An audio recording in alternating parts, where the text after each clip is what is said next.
Short, bald, and angry. You sometimes find that your dreams get in the way of your dream. Get out of here! Dreams blocking dreams. Dreams preventing my dreams from dreaming. Get out of here, Baldy! He called down a curse on them in the name of the Lord. Then 2 she-bears came out of the woods and mauled 42 of the boys. I'm a shooter, goddammit. Cross me again, I'll put a bullet through your head! Not that kind of shooter. I'm a peace-loving shooter. A cameraman. I might appear to be short, bald, and angry on the outside, but I assure you I am tall, happy, and handsome on the inside. I am a walking contradiction. Let's get this thing started. In 3, 2, 1. Welcome to episode 9 of the Short, Bald, and Angry podcast. My name is Cinco, and my guest today is Mercy Tullis-Bukhari. Mercy is a poet, a fiction writer, and an essayist. I just met Mercy last week at the closing night of Brooklyn Wildlife Summer Festival. We were at 456, and she was reading from her book titled Mango. And that book is available on Amazon and on Kindle for $4.99. She has another book called Smoke, also available on Amazon. And she is currently writing her first novel. She's also a mother, which is interesting because she writes very erotic stuff. Her work is very sexual, very sex positive, and I believe she calls herself a feminist. And it's an interesting position to be in an era where women are taking back their sexuality and expressing themselves in new ways. But, you know, in Mercy's case, she can't show her work to her kids. You know, and we get into that a little bit on this episode. Mercy is a Bronx native with a very multicultural Afro-Latina Americano background. And she's hysterical. You'll hear how she loves to laugh on this episode. She brings that same energy when she does a reading. Maybe she's a little less hysterical, like a little less hysterically laughing when she's doing a reading, but she's still full of life and fun and funny. And when I saw her read, there was a drunk white girl in the audience who started heckling everyone on stage. And it was mostly harmless, but Mercy was firm and direct about shutting her up, and all while keeping the mood light. And Mercy will be reading tomorrow, Thursday, September 20th at Skylight Open. The event starts at 6 p.m. and will feature free live music and spoken word. So I highly recommend go check her out. Tomorrow, September 20th, is also my birthday. I'm turning 36, and I can't say I'm excited about it. Can't say I'm excited about it at all. But there is something I'm excited about, and it's New Comics Day today. And while I am still a big kid at heart, and I love going to comic stores, and you know, every day of the week, really any day of the week, but especially on New Comics Day, I'm not going to be buying anything tomorrow. I'm broke, but I am excited. Excited is really too weak a word to describe how I feel, because I'm over the moon. A job I finished a few months back is finally being released into the wild. Popova is a comic created by my 2 homies, Shadi and Tev, also known as Dre Torres and Alex Valdez. And they hired me to create the variant cover for issue number 2. And today, on this very day, it hits the stands. Shadi and Tev love the work I did for him, and I abso-fucking-lutely have been dying to share it with you. It's a wraparound cover.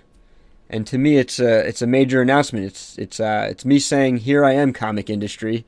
I might be invisible to you right now, but not for long." I know for a fact I'll be looking back on this job as a pivotal moment in my life. And even if it doesn't directly lead to any job, like not directly to a job, just the mere fact that I made a variant cover for a legit comic that will be hitting stands across the country is enough to make this year feel like a pivotal year. And it's been my childhood dream to make comics, and somehow I got away from it. 36 fucking years old, and only just now getting around to taking it super seriously. Even if my life is currently falling apart, it's been a good year, because I finally did my first ever professional comic job, and I killed it. And, you know, I know pride is considered a sin, but I'm not religious, not particularly religious at least, and I'm insanely proud of this job. I'll probably I'll be blasting it everywhere I can for a while. Because like I said, I finished this job a while back, and I've just had to hide it from you all, so I've just been sitting on it. I'm about to explode. Like somebody who hasn't been jerking off for a week. That's a different story. I'm also psyched to announce next week's episode features Shadi and Tev. We talked for almost 2 hours. Obviously, we talk about the cover I made them, but we talk about a lot of other stuff too. We have a great relationship where even though we're technically each other's competition, we can share our philosophies and our attitudes regarding art, entertainment, and business, and we can totally geek out together. So shout out to Shadi and Tev. Thank you not just for coming on the podcast, but for giving me this opportunity and really giving me a job that lifts my spirits and validates my soul. And look for Popova on comic stands. Take pictures of it. Share it on social media. Shout me out. Shout Shadi and Tev out. Share it. It's already 10 p.m. on a Tuesday as I record this intro, which means I won't be done editing this episode till probably about 4 a.m. or later, based on my average podcast workflow. And then I'll need to wake up around 8 a.m. to upload to YouTube, sleep another hour or half an hour really, and then wake up and post. And I have 2 people coming over to record the podcast tomorrow. Again tomorrow. I recorded 2 people today, people yesterday, the day before. I'm running into that situation I think most people who start a podcast find themselves in. It's fun meeting and inviting people onto the podcast. It's a total blast to record them, and I'm recording a lot of great conversations with awesome people.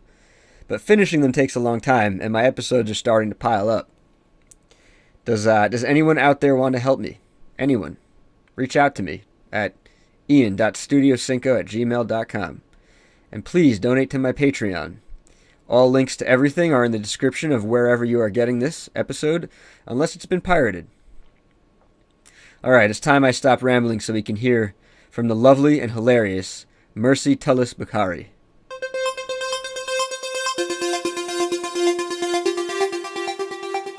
Ready. All right.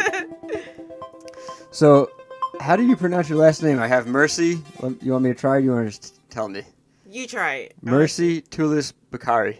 Okay, so it's Tullis, short U. Tullis. Yeah, Tullis-Bukhari. Tullis-Bukhari. Yeah. Cool.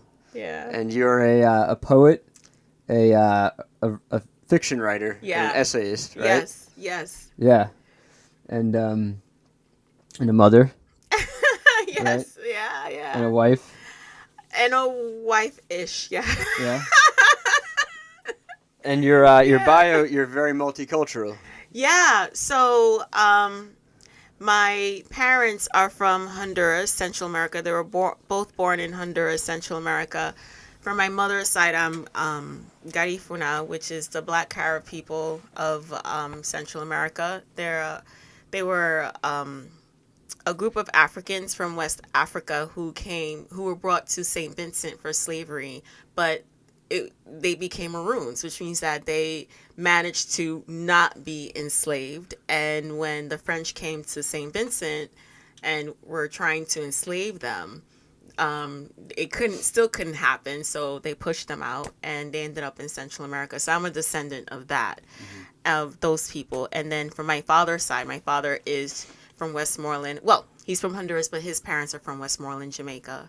So, large West Indian population in Central America. Yeah. Yeah. And my last name, Tullis, my maiden name, Tullis, is Dutch. Is it? Yeah, it is. That's on your mom's side? That's from my father's side. Your father's side? Yeah. So, do you know your roots? Have you traced it back? I didn't. Visited everything? No. No, I did not. But I found out just researching that's what it was. And right. It's like, wow, how exciting. I wonder how that happened. So. Do you know if you have family in all these different places still? I don't know about St. Vincent. I do have family in Honduras still. I'm assuming I have a lot of family in Jamaica because my paternal grandfather left my grandmother when my father was still a child and went back to Jamaica and never returned. And I told my dad, he must have another family. So yeah. I'm wondering if I have some uncles or aunts in Jamaica. If you're out there.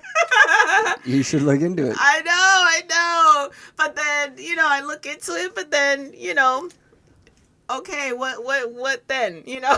That's what everybody always says. Yeah, What now? You got money? You know? Yeah. Can I be on your will then? You know? So, we'll see. We'll see. Yeah. That's funny. Well, so how long have you been writing for? Is that something you've been doing your whole life? All of my life, it's yeah, my parents, they were immigrants, so this was something that they used to discourage when I was growing up. This was like, just do this as a hobby, pretty much. But then I got married and had my 2 children, and we moved to Colorado. So we were in Colorado for a couple of years right after I had my 2 children, and I had a serious case of postpartum depression. I mean, I was in Colorado, where I had some like crazy thoughts that I had never had. And there was one day when I can curse, right? Yeah, you can say whatever you want. Okay, that I was like, fuck this family, fuck everyone. Yeah. And I just packed a suitcase and put it in the back seat of my car, and I was planning on driving to New Mexico. And so when I pulled over to get gas, I realized that I forgot my wallet. So I had to drive back home to this home where I just said, fuck it. I had to drive back. So I stayed in my car for like an hour, not wanting to drive back, but realizing that, okay, I guess this means I have to go back to my family. And so I went back, and the day after, I spoke to my husband about what I did, and he purchased an online writing course for me because he knew that I was always writing. So he's like, okay, you need something, Nice. And that actually saved my life, That's because beautiful. if I didn't have that, I would have definitely made sure to have packed my wallet another time to just say, fuck this family, fuck this life, and just go. So you've always been writing, but it kind of wasn't like a big thing until Right. after you had 2 kids. Until after I had 2 kids, and that's when it became serious. That's Yeah. when I was like, okay, this literally became a life or death Yeah. thing to do. So, Yeah. yeah. That's what I feel with this puppy. It definitely brought me to that level. Oh, Not wow. postpartum depression. I'm sure I should not be comparing having a puppy to postpartum it's all depression. good. It's all good. But it was just so many moments of desperation and giving up, Right. and just like, I'm done. I can't. I'm ruined. yeah. But then you learn to manage your time better, and Exactly. it makes you a different person and everything. Right, right. And when you become that different person, you're enlightened because you have all of these lessons from all of that, Right. where there is this desperation to create, to do what you're here to do. Yeah.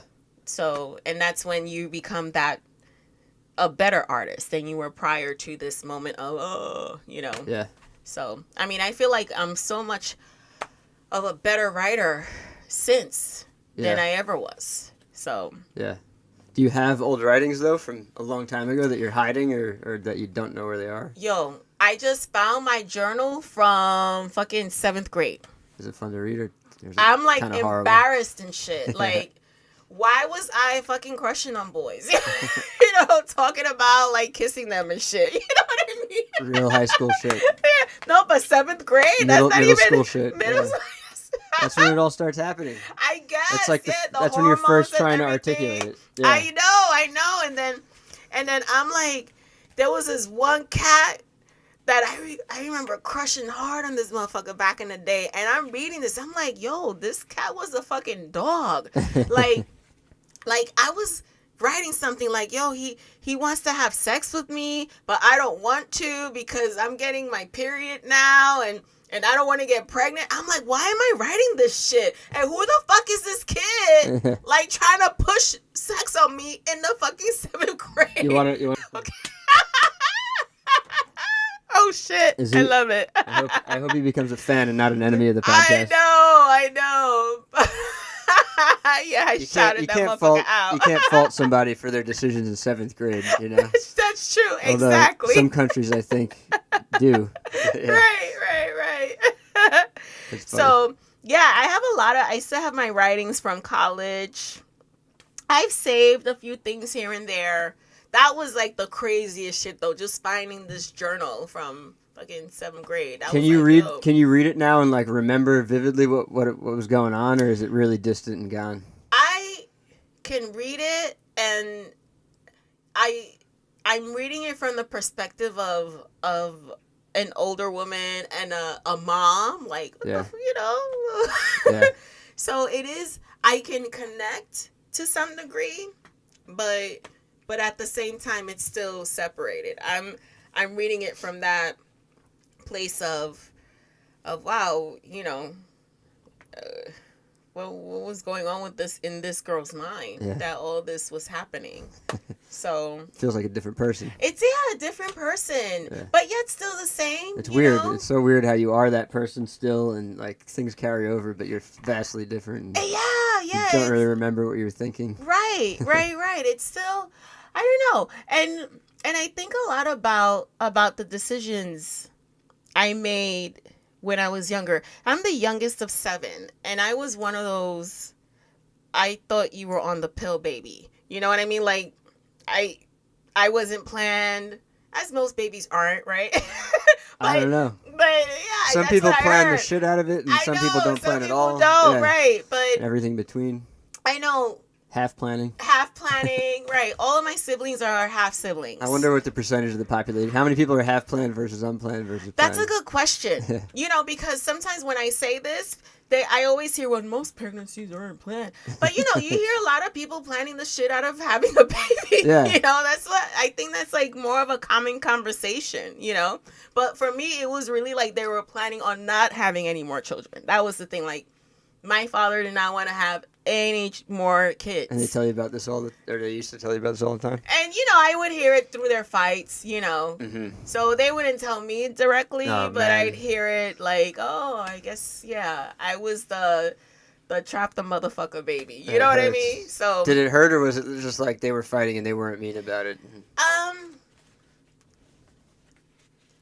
it took me a while to really come to terms with it because I have an amazing relationship with my father. Yeah. So, but it took me a minute to really wrap my head around that, to understand why I was conceived. Yeah. Where it wasn't a place of being conceived out of just conception. It was Right. just, it was more of a power thing, Mm-hmm. where my father was trying not to get my mother pregnant. Mm-hmm. And my mother was trying to purposely get pregnant. Or she was. Yeah. So she was planning. So she was I planning. that's a variation on the half plan. Though. That's true. Okay, half plan. All right.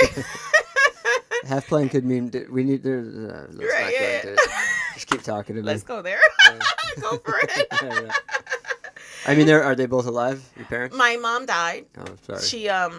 She died when she was 53 years old. I was still in college, and my dad's 81 years old, alive, very strong, Wow. very youthful, very active in my children's lives. He lives in the city? He lives in the Bronx, yeah. So they raised you in the Bronx? Yeah, I grew up in the BX. Yeah. BX! Yeah.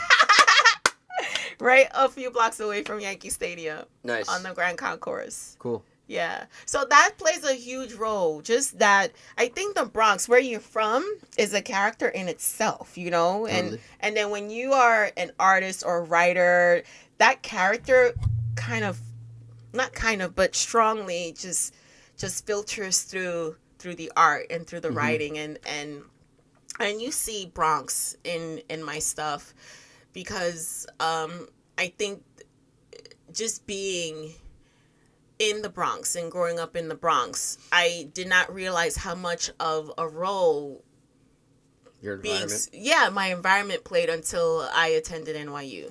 Start analyzing yourself. Yes, exactly. I saw how different I was from the other students, and how I connected most with students who were also from my neighborhood. So I found that very interesting, and this is something I still think about until this day. I have a lot of friends from Long Island, and I would look at them like, wow, they're like different. You know? In But what kind I of mean, way? they're still in a way like, well, it would get me. Oh my gosh, this is, I know they're going to hear this, but, you know, let's put it all out on the table. But like, Like, I'll just say something. Don't say anything you're gonna regret. No.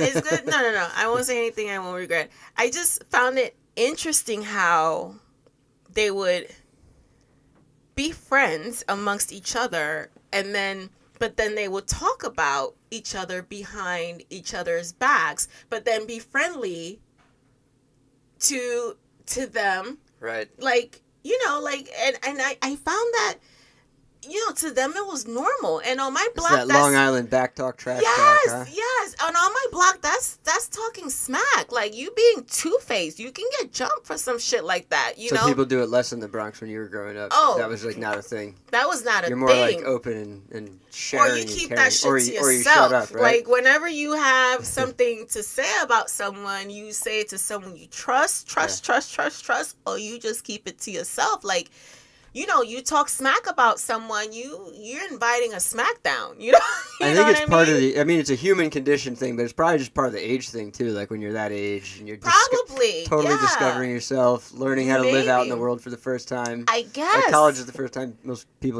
of people get freedom, it's like. That's true. That is true. We're all used to living with our parents up until that point. Right. So. I do wonder if it's a suburban thing also, because I'm in your shell now and I see that there too, and I'm like, yo, like, really? But I remember there was a culture shock for me when I was at NYU, when I would see the girls like talking dogging each other behind each other's back, like, blah, blah, blah. And then they're like, hey, what's up, girl? Yeah. She's like, wait a second. And then I'd be like, I wonder what they're saying saying about me. Yeah. When I'm not around. I used to be really paranoid about that stuff, and especially Right. at that time, at that age. I used to always think, like, well, now what are they saying? I'd be afraid to, like, leave conversations sometimes. Exactly. As soon as I leave, everyone talk shit. Yeah, right. And my friends a lot of my best friends, like, at that time would criticize me. They're like, you're overthinking everything. You're crazy. You're making things up. But I wasn't, because everybody was talking crazy shit back then. Right.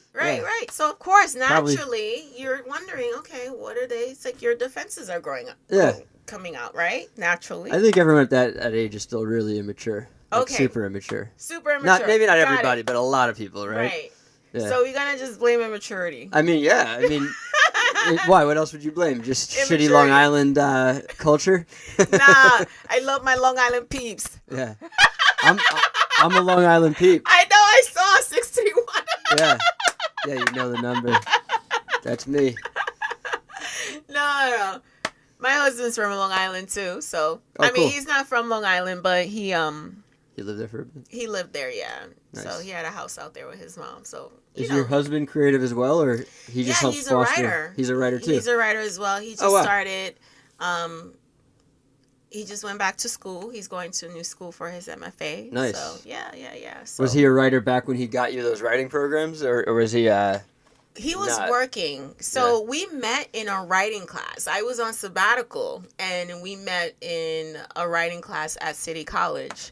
So that's how, we connected. He's Pakistani American. Mm-hmm. So people that's where the Bukhari comes in. Man, your kids are super mixed then. Oh my gosh. Yeah. They got everything. Yeah. Like, you look at them, it's like, like, what are they? Where are they from?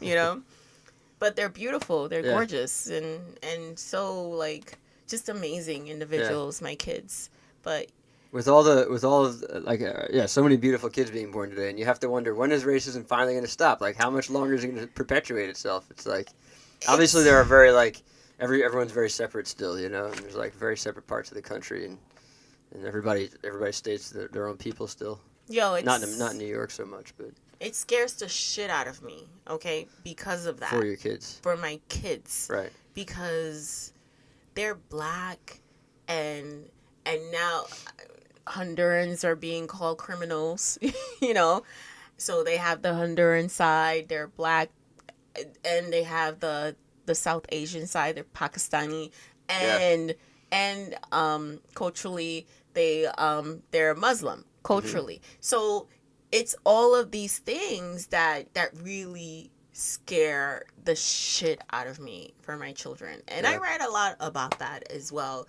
Just the individualized aspect of all of these fears that people talk about, that people write about, that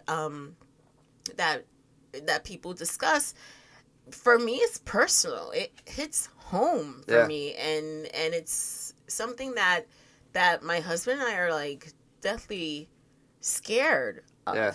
because we're not sure what the world will be when our kids are older, and will our children be able to handle what is given to them?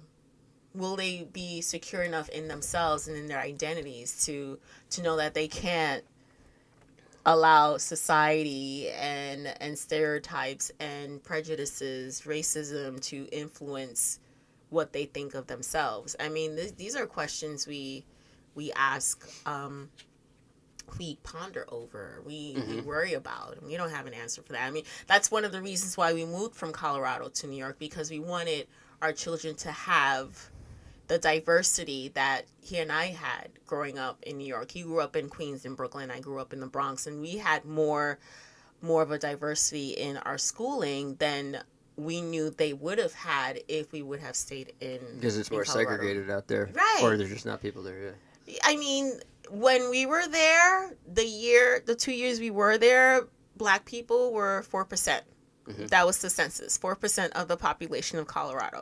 But So it it's- rose while you were there? Sorry? It rose since you were there? I'm sure since then it has. I haven't checked since, but I'm sure it has What changed. What years did you live in Colorado? We were You in remember? Colorado. Ooh. And where in Colorado? So we were 30 minutes south of Denver in a city called Lone Tree, and we were there from 2011 to 2013. Nice. Yeah. That's not too long. No. Just long enough Exactly to get a 18 taste. months to get a taste and Yeah. be like, deuces, we out. Hit the road, head back to New York. So how old are your kids now? 7 and 8. 7 and 8? Yeah, they're 17 months apart. That means they're pretty smart, right? They're Yeah. doing a lot. They're like challenging you a lot and Oh my giving you a gosh. lot of trouble. Yo, today I was like, really? I had to have a long conversation. They drove me here, actually, and so while we were in the car, I had to have this conversation about certain things they said today that I needed to be like, okay, so why was that inappropriate? Okay, what could you have said differently? Yo, these kids nowadays, they're getting a different upbringing from what I got. You know, there was no discussion when I was a kid. It was like, you know, For real? for real. You didn't get to debate and talk back to your Oh, parents? Fuck no. What? What? And You now- didn't think. and now your like, kids are- even if they thought that you were thinking about talking back, Slap? just a slap, like, Damn. don't even think, you know. I see you thinking. I know, right? I see that.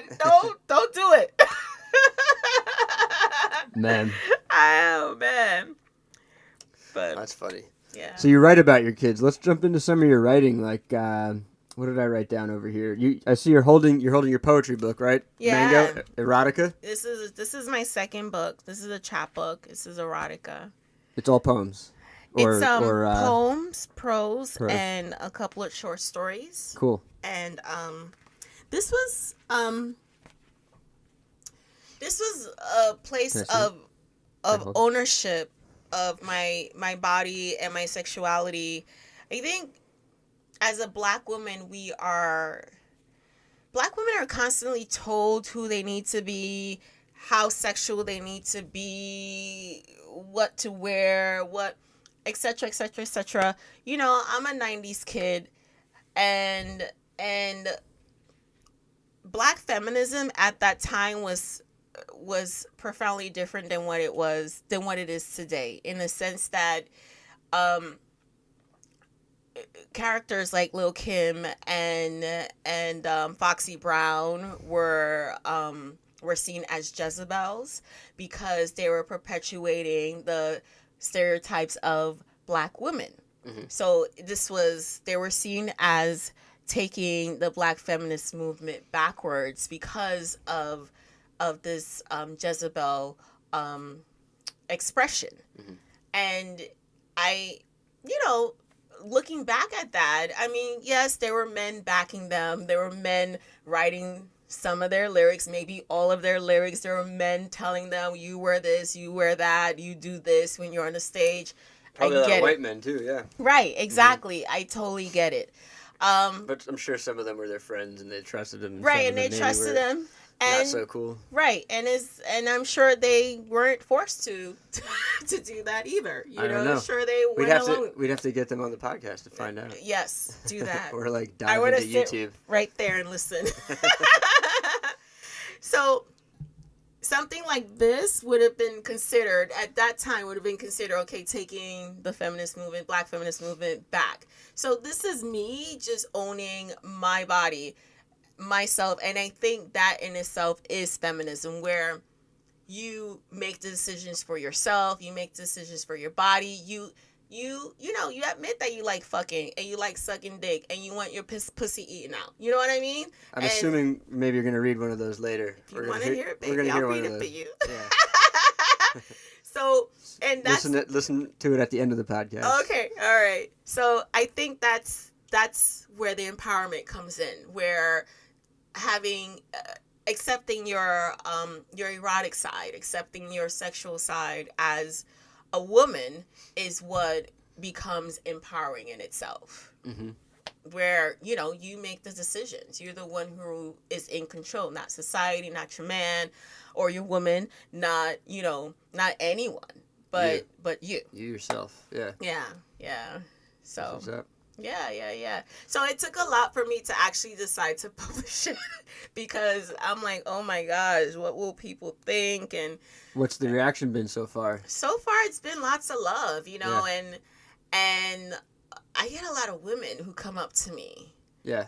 And just like, wow, it's so raw, it's so honest, it's so, thank you so much for speaking for me. And I love that. I love that I'm getting more response from other women than from men. I mean, I know men are just, they're listening like, yeah, you know what I mean? Maybe they're just like, they're not sure what to say. They don't want to. We're all trying to be careful with what we say these days. Oh, yeah. Do you remember when I asked you about your tank top? I was like, okay, are there any dicks here, any pussies? And there was a guy there who was like, I have never heard anyone say dick and pussy so casually like that. Do you remember that? No, I don't remember that. Yeah, there was a guy there who was overhearing our conversation, and he was like, I've just never heard anyone say it so like. I didn't hear him say that. Yeah, and I'm just like, I mean, I just looked at him and shrugged my shoulders like, the fuck, Yeah, he doesn't Whatever. hang out at Brooklyn Wildlife parties or anything. Exactly. You got to be careful what you say around Chris Carr, though. I mean, I do. Why? No N-word, that makes sense. I have no problem with that. Right. But no, you can't say bitch. He's Right. like, he's a very good dude. He's like He's a trying to raise the bar for everybody in every possible way. You know? Yeah, I think we all look up to him. I Yeah. admire that guy a lot. Oh yeah. He's Watching good him, people. I'm just like, Yeah, I see a lot of amazing people all the time do amazing things, but with him, I'm just like, how are you doing something this, man? else. Yeah, Yeah. he's great. He's definitely Pulling people from around the world together, mostly the city though. right. Yeah. Yeah. How'd you meet him, or how'd you get involved? It was through Melissa actually. Melissa. Who's also amazing. Yeah. Yeah.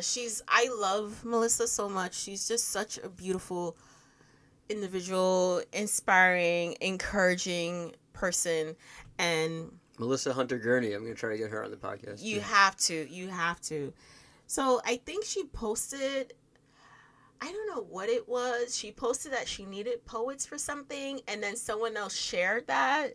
So, and I had heard of Gamba through Thomas Fukulero.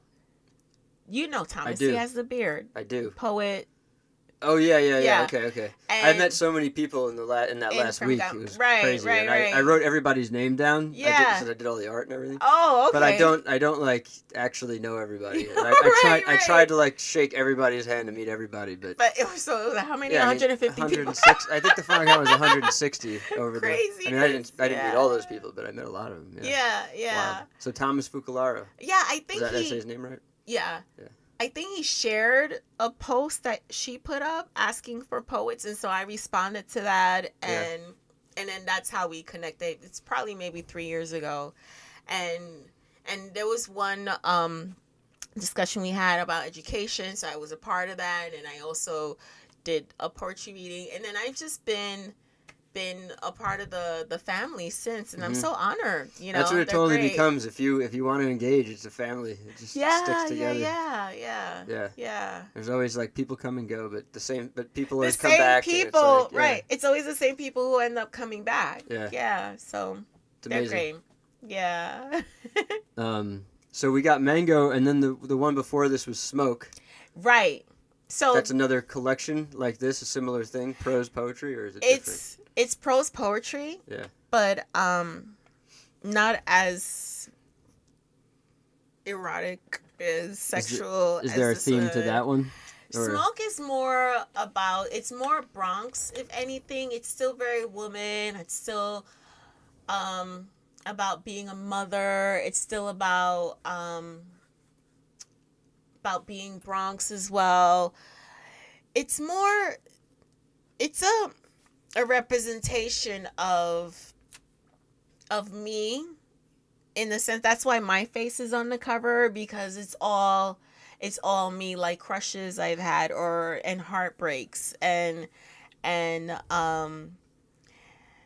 there was a story that happened while I was in Colorado, so I turned that into a poem. A young African immigrant got killed and they couldn't find the killers, so I turned that into a poem. And so it was just all of what made me, what defined me at that time is Smoke.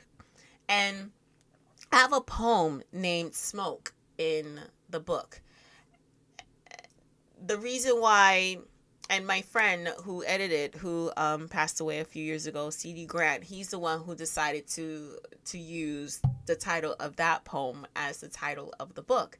And I thought it was, an amazing idea, because when you push out smoke, and this is a reference I got from Romeo and Juliet, where when you're smoking and you puff out the smoke, it's very strong and dense, but then it dissipates. But the poisons of the smoke is still in the air, Right. but you don't see it. So the idea is that that everything, all the experiences that are described in Smoke were strong at the time of the experiences being experienced. They were strong, they were there, but then it dissipated like smoke, but yet it's still influencing the person who put the collection together. So this was something that I had to really think about when he was like, title it Smoke. I had to be like, okay, let me think Who's about he? this. Oh, C.D. Grant. Sorry. Okay. He's Gotcha. the one who published me and edited the. So the it's his collection. idea. What he Right. he put like that piece and thought it represented Yes. the whole body of work. Exactly. Yeah. Yes. He thought it represented a whole body of work, and then I got Maria to Fly Castillo to do the cover. So I sent her tons of pictures of myself. I don't have. Do I? I may think have I the saw. book. I think I saw it on your website. But- Yeah. So and I told her, okay, I want my face. Make sure you get my nose ring. Yeah. And make sure you put smoke. And we can, the links to anything you want are going to be in the description. So if Smoke is awesome. available online too. It is. Because It's on Mango is, Amazon. I know, $4.99 on Amazon. For how much? $4.99. Yes.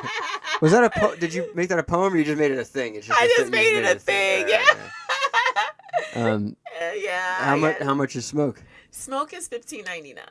And you don't want to. The Are you just not Kindle- pushing it right now, or No, we can push it. You know, we can push it if it's all you're good. just excited about the Mango being on I'm Kindle? excited about Mango being on Kindle. Smoke is also on Kindle Nice. as well, and it's a thicker collection of my poetry, and it's my first collection, and I made all the decisions. You know, well, my editor, you know, he edited and made suggestions, and there were things that he did, but Yeah. the amazing thing that about working with an independent publisher is that you have more control of what goes in and how you want the book to look. And this was a Bronx publishing company as well, so it's called Blind Beggar Press, and Blind Beggar Press. Blind Beggar Press, yeah. Cool. So I wanted it like that, and I thought it was the most ideal way to publish for a Bronx girl like me to publish her first collection. Oh, hell yeah. Yeah. Totally. Yeah.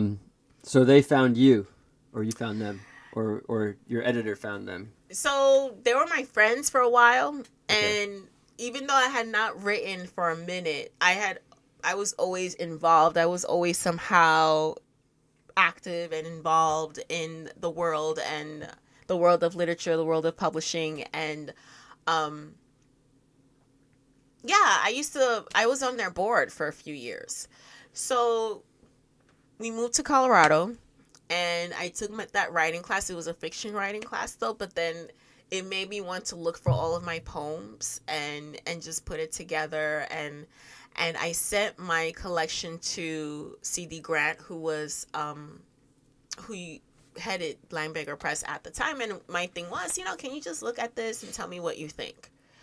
So I sent it to him, and 2 weeks later, he's like, we should publish you. I'm like, what? He's like, yeah, let's just publish you. And I wasn't really expecting that. I was just expecting an honest eye from someone who was experienced in that world to just go through it and just give an honest opinion. Yeah, it doesn't always work out like that for a lot of writers or artists, Right? period. Like, you submit, you get rejected hard, and it keeps happening. Some people get rejected like 25 times or more. I know, yeah. I mean, the universe has been good to me. Yeah. I get opportunities. Don't get me wrong, I've gotten rejections. I have gotten rejections, but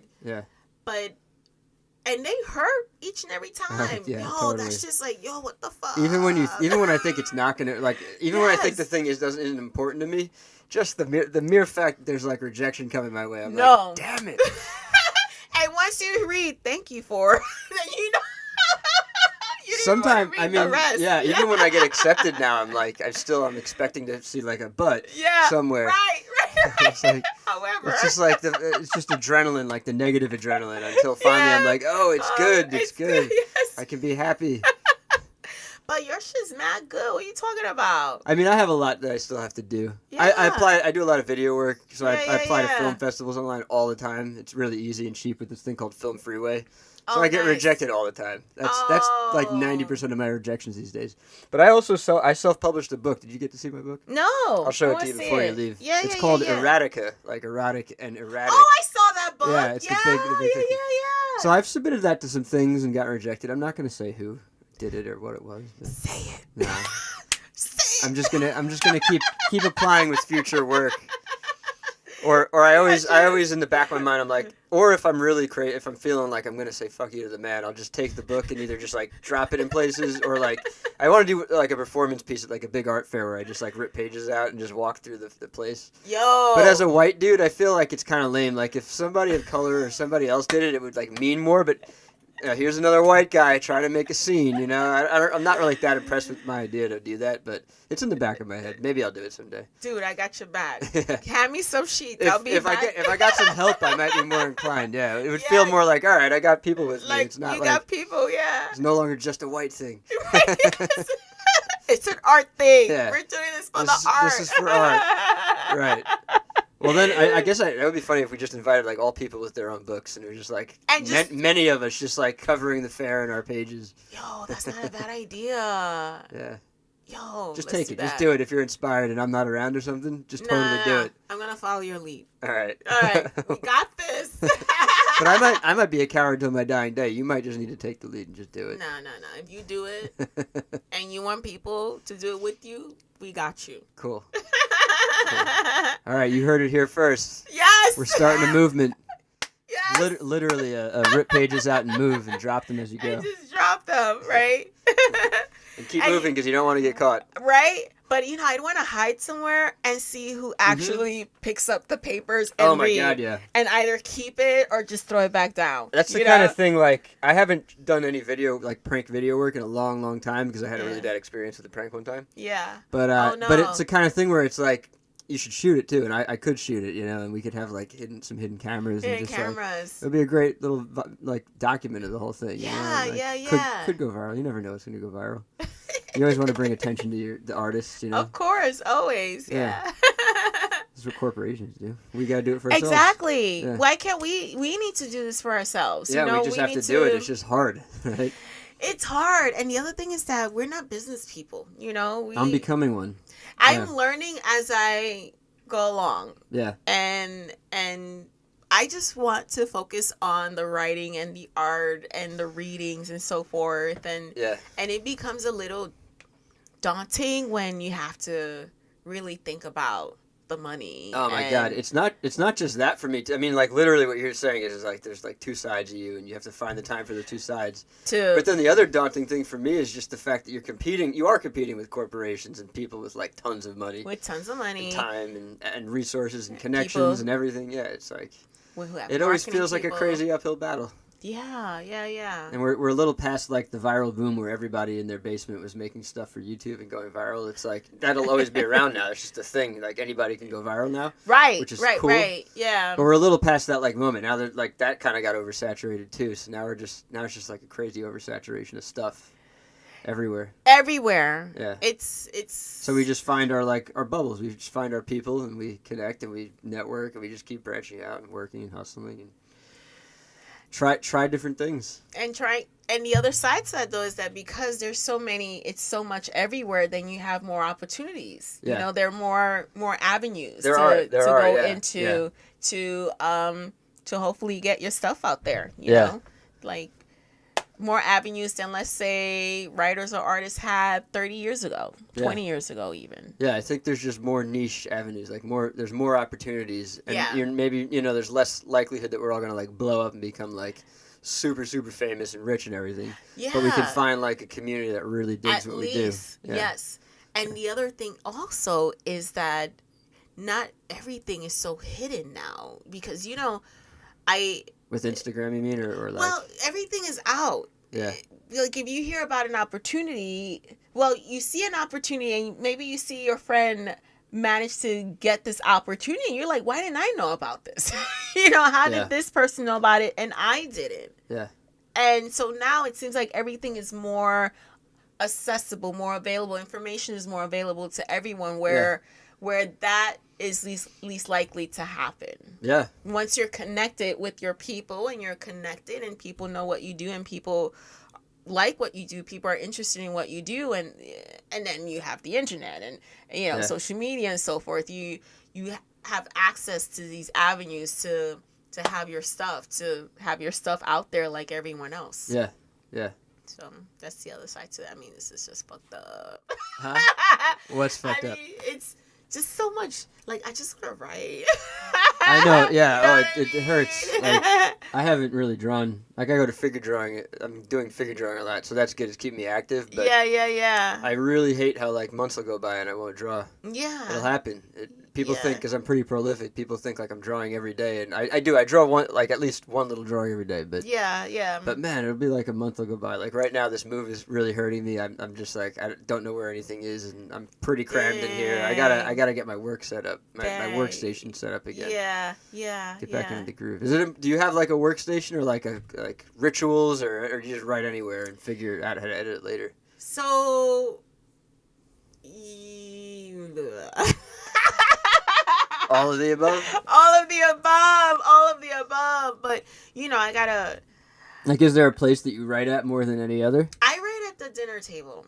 That's weird. I work at the kitchen table. It's like a thing. There's no kitchen table in this apartment. Yeah. But I've seen my other artist friends. It's like one of my good friends recently posted, like, I have a big studio in the basement. For some reason, I won't leave this kitchen table. Yeah. I don't know what it's, it's next to the window, and I get a nice breeze from the water. Yeah. And you live near the water up in the Bronx? Yeah. And New Rochelle, yeah. I can see the water from... Nice. Yeah, the Long Island Sound. You got a room with a view? Kitchen with a view. Yes.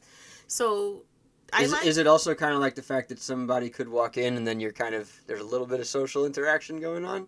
Do you like that, or?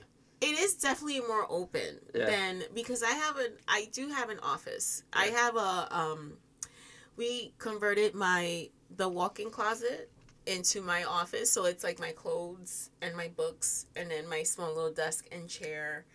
I do have that it's become storage. It's gotten to the point where I'm like just throwing things in there and just closing the door. I wonder what would happen if we tried to like turn the office or studio into like the kitchen or where we ate, and then we just worked. Yeah, right. Just like switch it. Would then there'd be like another mental switch, and then you'd be just working and then I'll there just again. end up going back into the small room, right?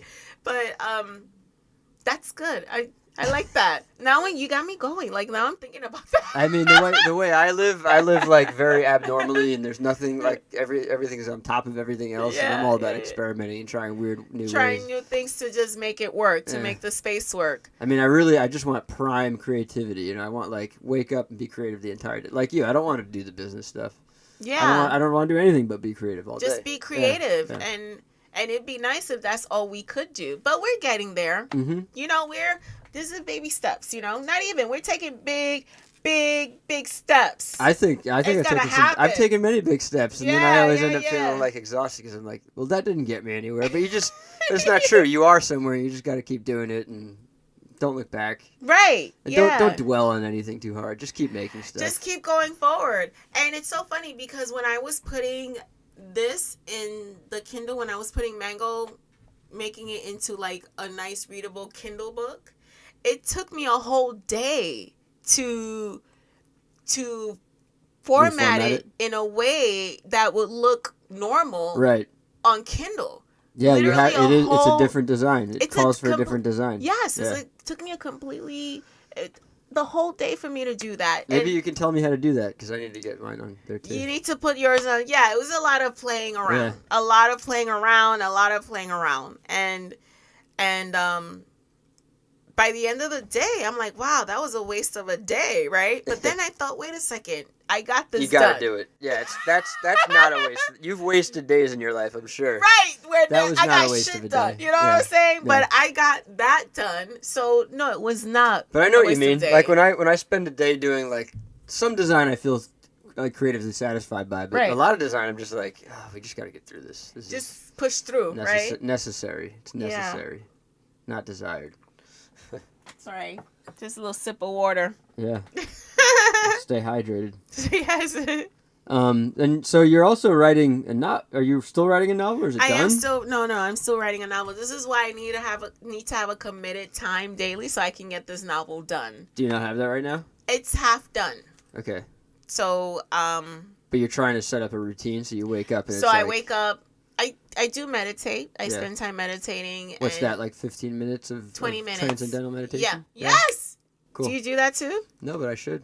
You should. I'm into it. Yeah. That's what I do every morning. Nice. I do transcendental meditation. Yeah, I know a lot about it. It seems like you can't say anything bad about it. There's nothing bad to be said about it. It's purely good. It's much different from other meditation practices because you're allowed to actually be in your thoughts. In other practices, you're told, okay, empty your mind, put your thought into a cloud, let the cloud float away. You know, so you are allowed to visit your thoughts. You're allowed flow through them. Yes, exactly. Yeah. You're allowed to visit them and float through them, and then go back to your you get a word that you repeat to yourself. Like a mantra. Mm-hmm. Right. You go back to the mantra and... A different one every day, or you have one and you just come back to it at the end of your session? Okay. Yes, but you're allowed to welcome the thoughts. Do you mind sharing yours, or is it private? I can't. It's private. Okay. It's my mantra. Okay, that's cool. Is that the way it is for everybody? Like when I do it, I shouldn't be sharing my mantra. Yo, but you know what I be thinking? Choice? I be thinking like, yo, they probably give the same word to everyone. You know what I mean? You got it. You got it from like a guru or something. Yeah. Did you shape it with them, or they literally just were like, "This is it. This is your word." So there was like meditation with the person, and then I got the word. Okay. So they're like, "Don't share with anyone because that's yours. It's personal." Did you ask what happens if I share my word? I didn't, but I did think, I wonder if we all have the same word and they're just telling us not to share with others. Funny. And they tell us, but it's yours, it's personal, you know? That's very funny. Yes. I mean, you're probably right. But I mean, you know, it's only been good stuff because this is something that I've needed. I've needed to recenter myself. Yeah. Spiritually, mentally. and I had heard about them, so I decided to try it out, and it's been very calming for me ever since. So that's like a morning ritual. You wake up and Every do it first thing morning, in the morning. Yeah. So I do that for 20 minutes. Cool. And I'm trying to wake up a little earlier so that I can do that and then do a little writing before I start my day. Yeah. So I'm working on that. Yeah. Or I can write in the evenings. But I'm just so tired. I'm so exhausted by the nighttime. I'm not sure, but You're a teacher.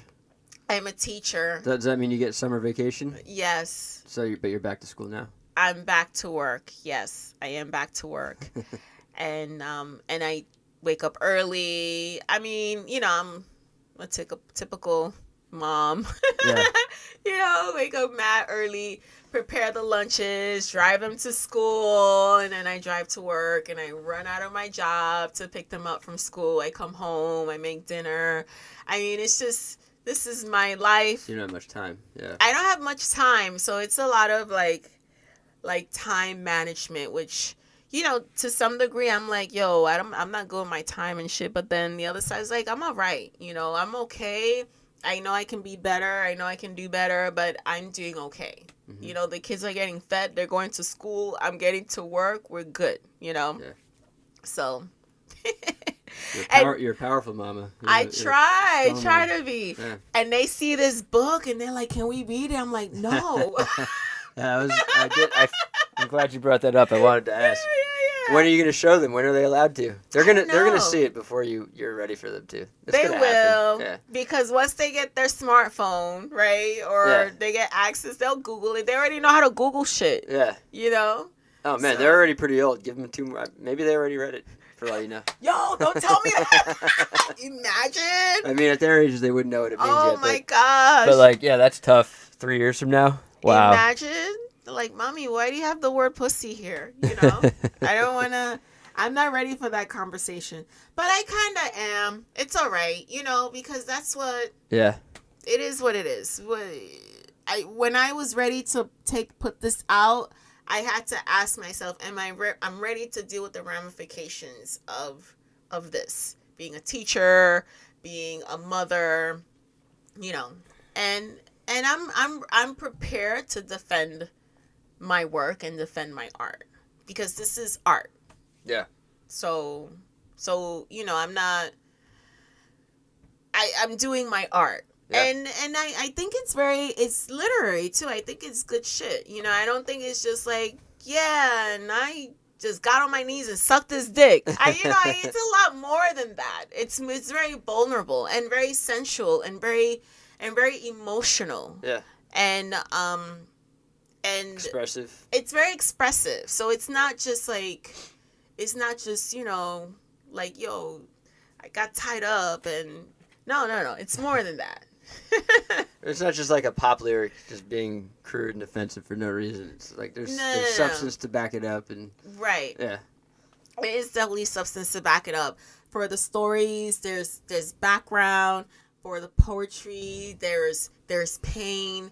I mean, it's not just out there like just to be out there, as you said, just to be crude, just to shock. Just to shock. Yeah. It's out there with a foundation, with depth, with something that you can walk away from, more than just like. Do you think it's as dramatic as an awakening? That's kind of an extreme word. As an awakening? What do you mean? I don't know. If you have to ask, it's probably not. I don't know. Like putting the book together, or just everything, putting it together, making it, like doing it, the whole thing. Yes, it was an awakening, because it's like I said earlier, it's just this acceptance of myself, of my sexuality, and I feel most sexual. This is the most sexual I've ever felt in my life, and which is crazy because I'm not fucking as much as I used to. Do you know what I mean? Maybe that's why. Maybe that's why. That's probably why. But I feel more in tune with my sexuality. I feel more in tune with my body, and that's where the awakening comes in, because that's what this represents. Yeah. It represents discomfort of where I've come from, how far I've had to go to get where I am now. See, my first sexual experience was a situation where that was stolen from me. Do you know what I mean? So this was me bringing that back. This was me owning my sexuality, owning my body and myself. Because for so long, for years, that first experience that was a rape kept me from understanding what my body was about, kept me from understanding what my sexuality was about. And I feel like now I can openly talk about being sexually abused at a very young age, where I was 13 and the man was 19 years old, and I can talk about that and not say that my decisions are a result of not knowing who I was or not knowing myself, or more so now my decisions are my decisions. I do what I want. Yeah. And this is my body, this is my sexuality, and I do what I want. Do you have journal entries from that? I don't. Or you weren't writing during that? No, that was a weird... No, I don't have any journal entries. I just started writing about that. I started talking about it 2 years ago with one of my writing professors. And you hadn't talked.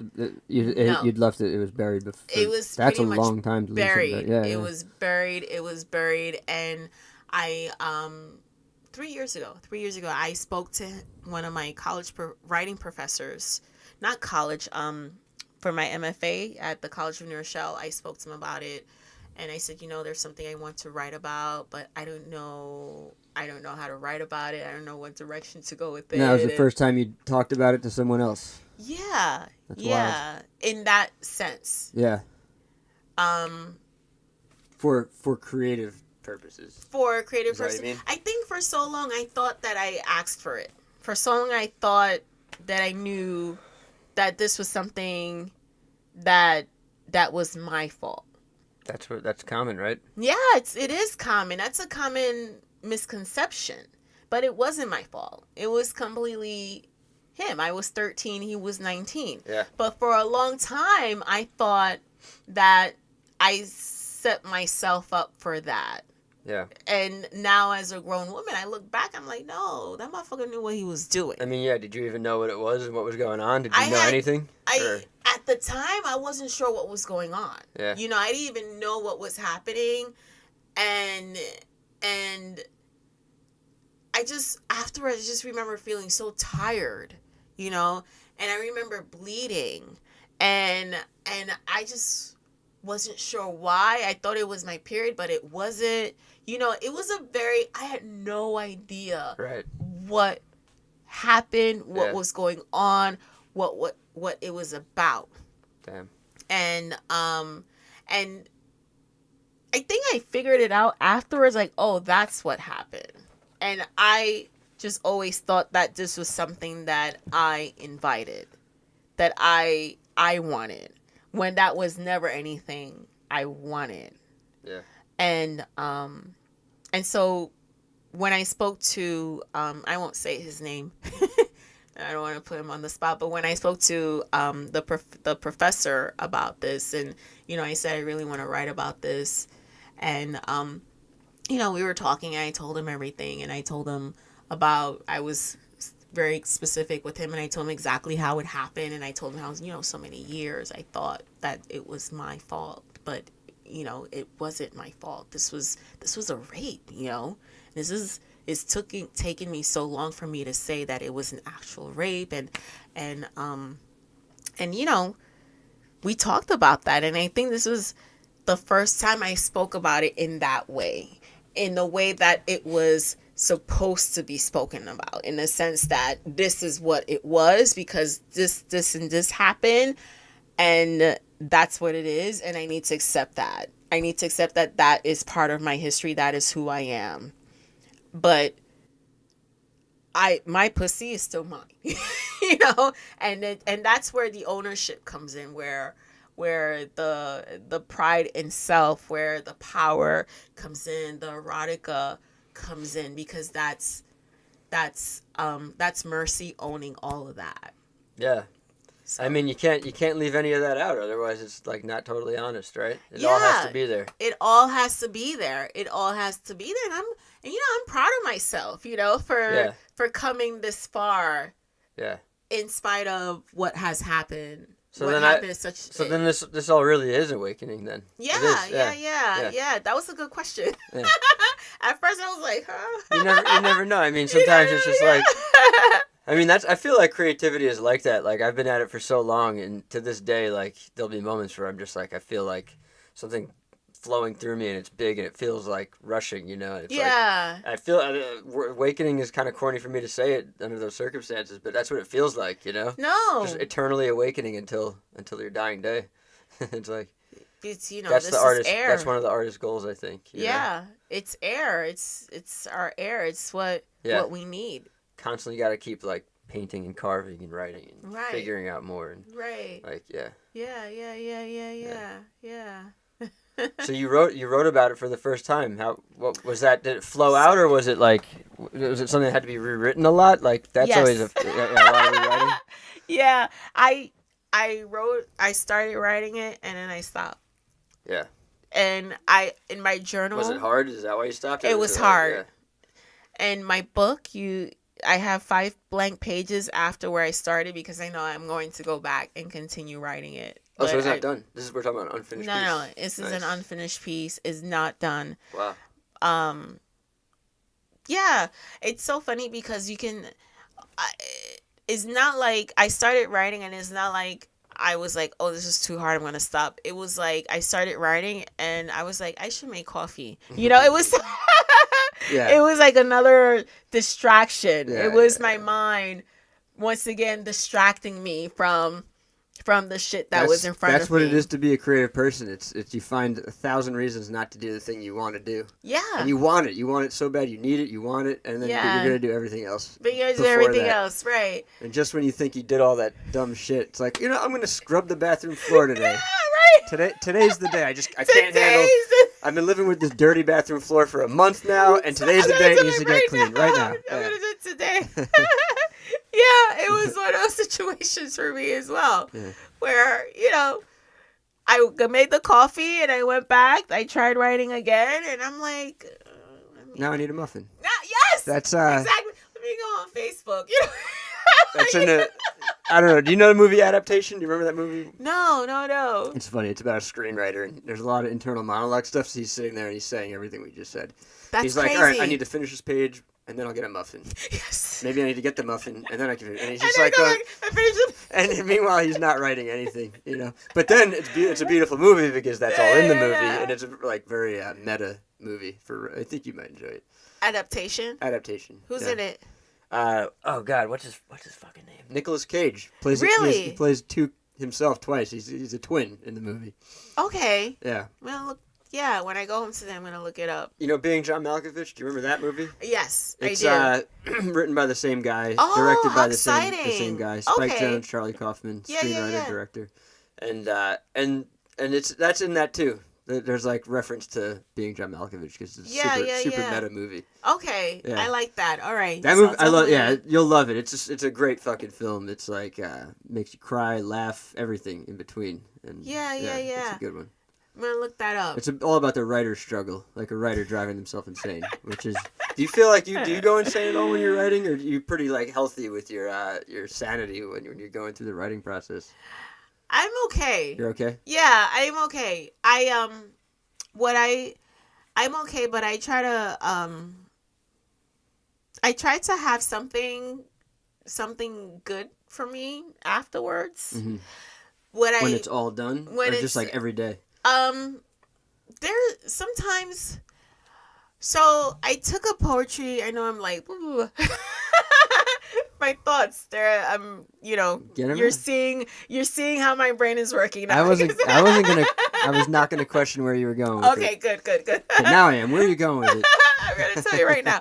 So a few years ago, I'm a Callaloo fellow. I did Callaloo at Oxford. What's Callaloo? Callaloo. So it's a literary it's a writing workshop specifically geared towards people of color, and you have to submit work so that they can decide if you can partake in the program.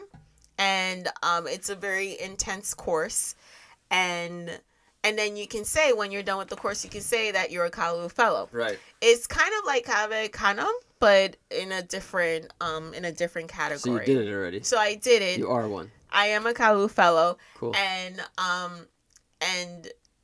my poetry instructor, Viby Francis, said that when you're writing something and you find yourself stopping because it's probably getting too intense or for whatever reason, she said, push yourself. That's when you push yourself further, because that's when you go deeper with the words. Right when it's getting hardest? Right when it's getting hardest, you give yourself a few more minutes.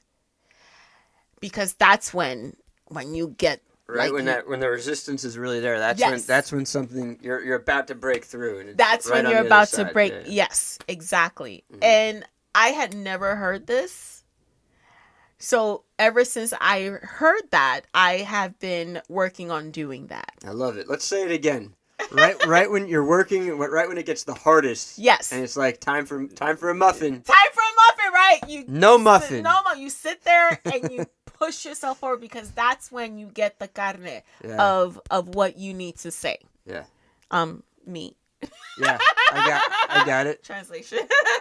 So that's when it gets like, that's the Latina in me, Afro Latina. and that's what I've been attempting to do ever since I heard that, but it's still hard, it's still like, it's still very, when you're tired, and I'm making excuses. Yeah, here I go. You know what I mean? I'm making tons of excuses. It's like this for everybody. It's a real problem. I have a book I'll recommend to you. I don't know where it is, or what, I think it's called, not The Art of War, The War of Art, something like that. Because there's the famous, The Art of War. The Art of War, which I read, yeah. And The Art of Peace. Yeah, no, there's another one. And, resistance is the thing that this, I forget the name of the writer too. I should know this because I'm probably going to talk about it a lot on this podcast. Yeah. That'll come, I'll do it in the intro. But yeah, this writer, resistance is the word he uses for everything. It's like everything is resistance except for that thing you're trying to do. You just got to figure out how to beat everything. Right. And it's literally, unfortunately, it's your kids. We're not talking about beating kids. We're talking about figuring out how to, get them away. They can take care of themselves sometimes, and right. For me, it's my puppy or whatever it is. It's like, or the biggest problems are in the mental blocks for whatever they might be. Right. But it's like a crazy psychological game we play with ourselves constantly. Constantly. Right? It doesn't go away. It's not like oh, you wrote a novel, now you're Superwoman. It's not, you're gonna struggle maybe even harder on the next one, right? It's like, it's always like that. It's always like that. It never gets easy. I think a lot of creative people are hoping for no failure and things to be sort of easy, but the unfortunate truth is you just got to go through the fire. You just got to struggle through it. You just have to push through. Yeah. That's the truth. Yeah.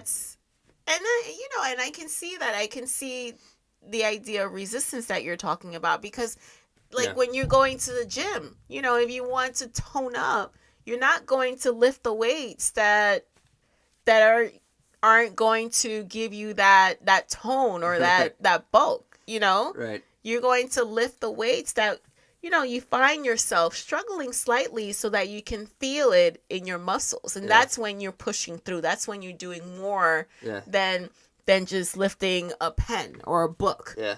You're doing a little bit more to get that definition. Yeah. And so I can see that. I can definitely see how. I think it's a simple word. It makes a lot of sense. And he applies it to war, the concept, because as writers we could potentially be writing about war. Yeah. And we're not necessarily journalists going to war. Yeah. So there's a lot of interesting things that you can talk about around the concept of resistance. And it really applies to everything, Yeah. And a weird duty that we have as artists in a way to address that too, not just to overcome it, but then to address it too with our art. To address it. Yeah.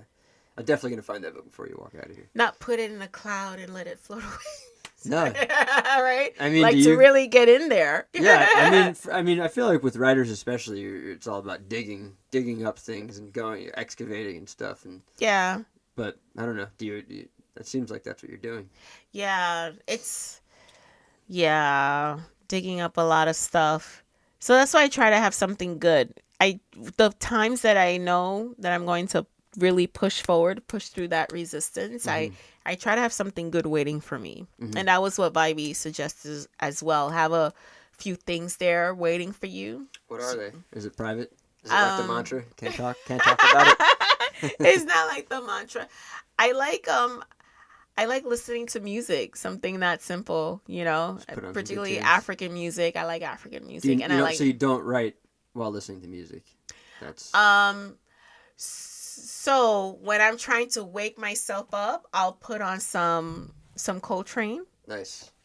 And like literally wake up in the morning, or wake yourself up to getting ready to warm up to write. To warm up to write. Cool. Yeah, I'll put on some Coltrane, some Dave Brubeck, some Miles. I Nice. love Bitches Brew.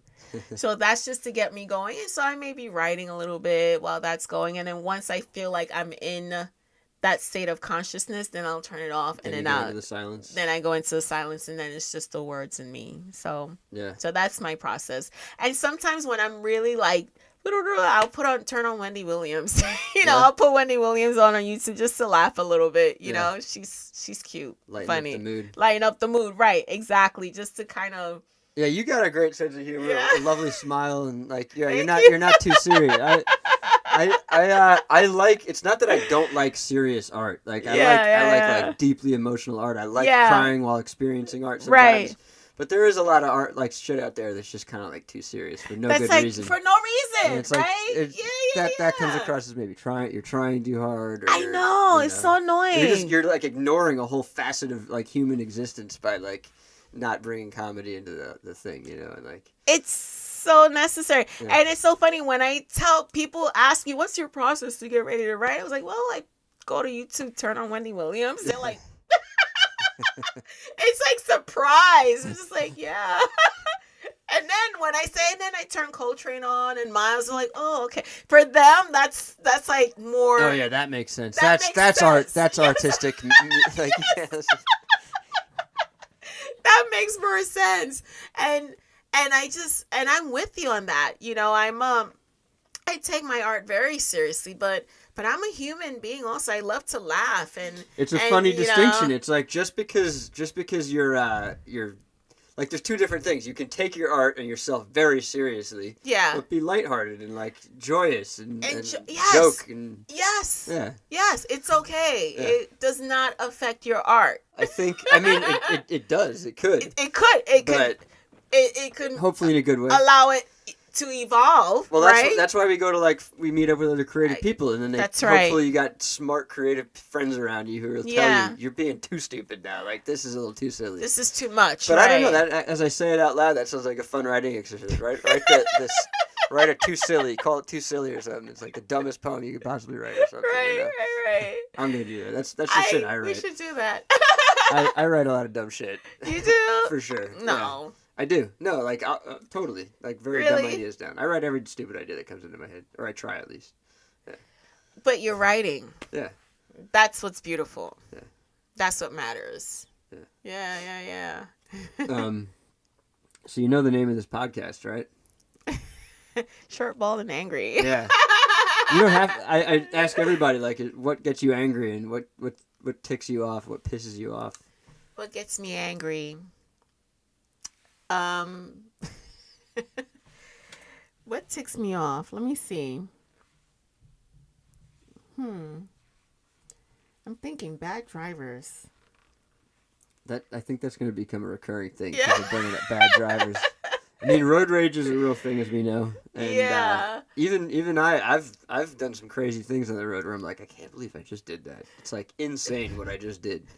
I just lost total control and turned into a person that I didn't even know existed in me. It's so funny when you're behind the wheel and you're just a completely different person. I don't know what it is. Yeah. Maybe we feel so empowered because we're definitely empowered when we're in a vehicle. We have a different strength and we're faster. It's like a different person. Yeah. But that shit, bad drivers, I'd be like, what are you doing? But I don't yell. I'm meditating now, so I'm calmer. Yeah. I want to just be like that. I want to get back to a place where I won't get angry. I'm not trying to start fights with people. I'm really not. Right. You know? Yeah.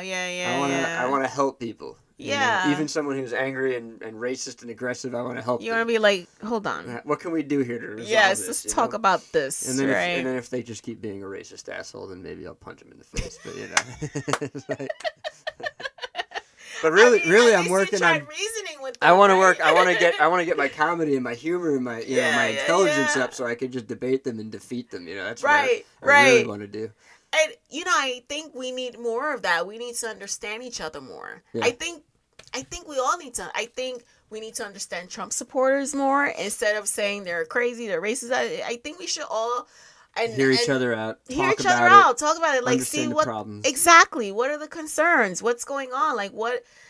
And I feel like if we all listen to each other more and really try to understand each other more through communication, I do truly believe that we'd be more united as a human race. But I will that ever happen?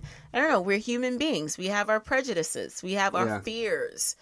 I don't know. I just like to say out loud all the time to people, it's like, don't let leaders influence the way you think. That's don't the listen other to leaders, thing. just like don't listen to weathermen. It's like a Bob Dylan Yeah. About to like sing a Bob Dylan song. But you know what I mean. It's just exactly. Don't let anybody. And like I like Barack Obama a lot, but even I was like, I'm not gonna let his words influence me too much. You, like, right? I want to talk to people on the street and like really like talk to people in my life and understand what they're saying and thinking. Because leaders are abstractions. They're total abstractions. You know? They don't live the way we do. They never will. They never can again. And they never will. Yeah, they can't go back to it. Once you become a president. Once you're that, that's it. Yeah. And we're our own individuals with our own minds and our own intelligences, and I'm with you on that. I think we should use our own intelligences to look at the world and not allow leaders, regardless of how amazing and brilliant and beautiful and seemingly perfect they may appear to be. We still should value our intelligences and use our own personal and then the people around us, right? Exactly. Yes. The word community is the big thing. It's like community is super important now, and it's like harder for communities to really feel like they're community now. The world just keeps getting more complicated and divided and everything. It's so weird. Community is more important now than it's ever been for that reason, right? Yeah.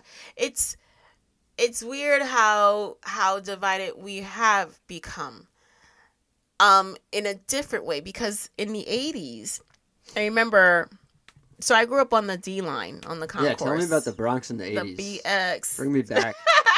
Take you that was back. when the graffiti was still everywhere, right? Graffiti was still everywhere. Everything was still being burned down. Or was it kind of over? It was ending. I'm gonna say it was ending, and the trains were changing as well. So during that time, that was when graffiti wasn't as. It was, during the 80s, in the early 80s, graffiti was everywhere. Graffiti was all over the trains. And towards the mid 80s to late 80s, I'm going to say, that's when the materials of what the trains were made of changed. Which means that when a graffiti artist tried to spray on the train, it wouldn't stick. Oh yeah. Yeah, so it was. So before I want graffiti covered trains. I want that too. I know it looks scary to a lot of people, but like honestly, it's fucking amazing. It's beautiful. Yeah. You've seen those images, right? It's just absolutely and beautiful. Seriously, fuck all the corporate advertising all over the trains. Fuck that shit. We need to cover that shit up. With graffiti, with art, right? With real art. With real art. So that's how divided it was. Mm-hmm. Where any white person who was on that D train got off the train on 59th Street so that they could take the local train or whatever, get out and, whatever. Right. And so all the Black and Latinos were left on the train, and it'd be like, on the train.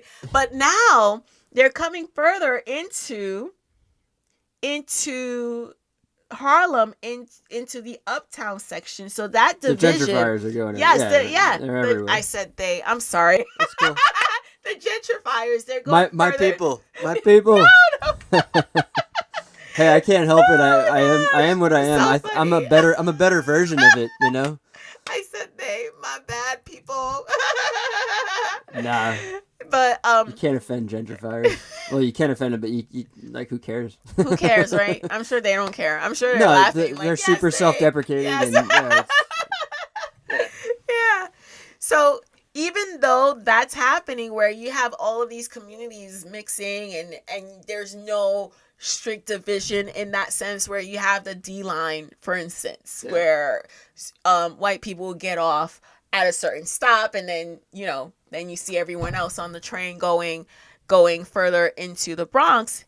Is there still, I think because we're mixing more, there's division still, because I think we're mixing, communities are mixing up, neighborhoods are mixing up because with our own prejudices of who everyone else is. Like, you just caught me just now, I'm like, they, right? So that is something that I need to check as well. And that's something that I've seen, because whenever I'm in a neighborhood that used to be predominantly Black per se, and then I see white families walking, I see, white people walking their dogs in the middle of the night, in the South Bronx in Harlem. I'm like, look at them. You know what I mean? I wouldn't do this shit. Look at, like, they're just walking around like, this is crazy. Well, so, don't you feel the city is really safe now compared to the way it was even like in 2000? Or obviously the way it was in the 80s. Like, the city was known as being really dangerous back then. Right. Yeah. Like, it was a time when you didn't step into Central Park. I remember those years. Yeah. I definitely remember those years when you just did not go into Central Park. Daytime, nighttime, you just never did. Yeah. And then that changed. Now Central Park is, what we know of Central Park today. Right. I do feel it's safer. I do hear that crime rates are going up, though. And I do see a lot more homeless people in the streets, more so than I've seen it climbing, yeah.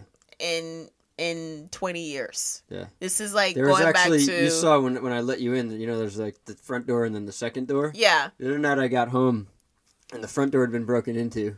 Oh, and there was gosh. a homeless woman just chilling in there sleeping. Look at and that. I was like, this is something that someone else would call the cops or someone on. I was like, there's a second door here. That one's fine. I'm just going to let her stay. Yeah, and I asked my roommate later, I was like, so is that just like a thing? Yeah. I was like, maybe she's just a staple here. Maybe this is just what happens. And she didn't tell me. Oh. But no, that was new. Interesting. Yeah. And no one called the cops on her. I guess everyone was okay I came with home, her. went to sleep that night, and the door was fixed the next morning. So Interesting. Yeah. But definitely homelessness seems to be on the rise, just from my eyes. My eyes are telling me. Yeah, it's... Yeah. Oh, man, it's everywhere. So I'm seeing more of that now. Mm-hmm. More... I feel like this is going back to, like, early 90s, late 80s, where there was so much homelessness. And then for a chunk of time, you didn't see them. I don't know where they will put them. I don't know what was happening. Yeah. But you didn't see them as much. Right. And now I'm seeing them everywhere now. So, yeah, I do wonder about that.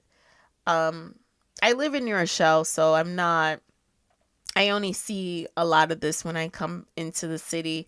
I try to get into the city more because I'm a Bronx girl, so I still buy my gold from Fordham Road. My father still lives in the Bronx, so I teach in the Bronx. So in many ways, I try to stay connected to the Bronx because, I call myself a Bronx poet. So I need to still be connected in that way. And I want to know more about what's happening in the Bronx. Socially, gentrification is a huge problem there right now. Yeah. I know. And it's like, I think happening the problem with gentrification isn't the gentrifiers are like part of it, but it's like the developers are the biggest problem when it comes to gentrification. But I don't know if we need to get into that on this episode. I don't know if I'm qualified. I'm semi-qualified to talk about it, but I don't know. It's a can of worms, and I'd rather talk about get back to your art. Let's do that. Whatever you want, Pa. Whatever you want. Yeah, no, let's definitely. I mean, what's the novel that you're writing? Do you want to talk about it, or like the characters, the subject matter at all? Or? So the characters, it's about what inspired the piece was that my grandmother passed away a few years ago, and I was going back to Honduras for a while just to visit her, but then she moved to California. So I had not gone back since she moved to California. And and then she passed away. And so it gave me an idea of what to write about. A young woman going back to Honduras. I haven't been back to Honduras, I'm going to say maybe 14 years. And I just always, well, I won't say always. Only recently I've had a desire to go back. Mm-hmm. But after my grandmother moved, I did not see the point of going back. I used to go back every year since the age of 5 up until the last time I went, 13, 14 years ago. And then for some reason, she moved and I was like, okay, I don't need to go anymore. I just never, for a while, I never felt connected because I always had to go forcing. My mother always forced me to go. I became a teenager. I was a college student. I had my boyfriend. I had my friends on the block. I had people in Honduras, but I just would have rather have stayed in the Bronx. And my mother was like, no, you coming with me. Just like, why? So. And now you know she's right, but now, no, right? I get now it. I get it. Kids don't want to. Kids don't care. It's not because it's not cool, right? Yeah. For what, right? But now I have a desire to go back, and that desire inspired my book. Just a young woman going back and having to confront ghosts that were left behind. Would you call it autobiographical or semi-autobiographical? I'm going to say semi-autobiographical. That's my favorite kind of writing. Yeah. It's like, because autobiographies are cool. It's not that they're not cool, but I like some fan or just things to be sort of, I don't know, whatever the story needs to do. I feel like just chase that, right? Yeah. Do you work in like magical realism or any like fantasy elements or surrealism or anything like that? That's crazy that you asked, because I'm going to put in some magical realism in this book. I just decided that. I think it's so a it's smart crazy decision. that you asked. You know, it's yeah. Nice. I'm really excited about that. I have a friend who was a former student actually, and she's one of my best friends now. I started teaching at a very young age. My students were like, I was 20 when I started teaching. Did you kick their asses around from the start, or did they kick you out a little bit? No. I came in like, because I wanted them to take me seriously. So I was like super, super strict. Nice. That I look back now, I'm like, I was that strict. You were easing in. You know, you could ease in soft or you could ease in hard. You chose I ease in hard, and then I always fall back later. Yeah. But then in my younger years, I was crazy. I was no joke. And so she told me about she's also Honduran, and she told me about an experience she had where she was called to Honduras because her ancestors needed to talk to her. Nice. And then she spoke to me about that. Oh yeah, you gotta have magical realism. Yes, right. And I just found that, so we talked about that a little bit. And so you're gonna be your character's gonna be talking to ancestors. Yes. I love it. Yeah, yes. It's gonna be great. Yes. Awesome. Yes. Nice. Yes. I'm gonna have that, and then our ancestors gonna like stir up the pot and reveal things that are like disturbing and everything, and things your character's not ready to hear. Yes. Cool. So exciting. But I mean, Does it have a name? Did I already ask that? No, I don't have a name for it. No working title? No working title. Don't know what to name it. Okay. When I have a manuscript, I'll send it to you. And then please, I will read it. If you have time. I know you're busy. We're all busy, you know. If I'm not busy, I'll definitely read it. Yeah, and then you can suggest the title. Yeah.